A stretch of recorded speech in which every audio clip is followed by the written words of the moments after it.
Un texte que la droite critique pour son laxisme parce qu'il vise à supprimer à la fois les peines planchers et à créer surtout une peine alternative à la prison qu'on appelle la contrainte carcérale. Vous nous dites si ces mesures vous semblent séduisantes ou au contraire risquées au 39-21 et c'est notre invité qui vous répond, Ludovic Fosset, bonjour.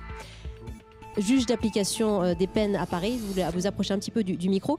Vous défendez cette réforme. Comme juge d'application des peines, vous êtes au centre de cette réforme. Est-ce que vos pouvoirs vont être renforcés, considérablement renforcés ? Je ne sais pas si on peut vraiment parler en termes de pouvoir. D'abord, les pouvoirs qui vont être renforcés sont ceux du tribunal correctionnel, puisque le texte offre la possibilité d'une nouvelle peine, la contrainte pénale.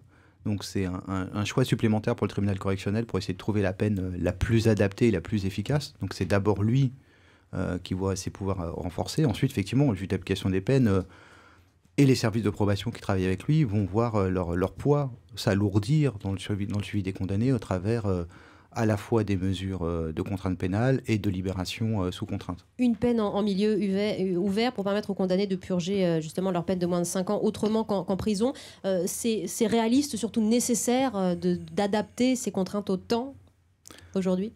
Oui, sauf que moi, je ne présenterai pas les choses ainsi. Effectivement, depuis le début, certains disent que la contrainte pénale va faire disparaître les peines de 5 ans d'emprisonnement. Je n'y crois pas du tout à ça. D'accord, et pourquoi ? En fait, le tribunal correctionnel aura toujours le choix de prononcer une peine d'emprisonnement s'il estime que c'est la peine utile par rapport à l'infraction qui a été commise, à la gravité des faits, aux antécédents du condamné, etc. C'est un choix supplémentaire.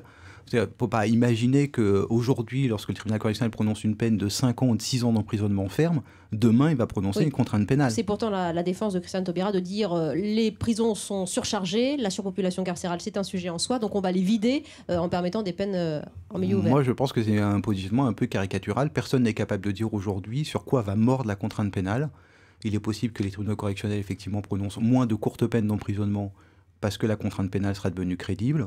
Il est possible aussi qu'elle morde sur le sursis avec mise à l'épreuve, sur les autres peines alternatives. Ce bilan-là, on le fera dans 5 ans.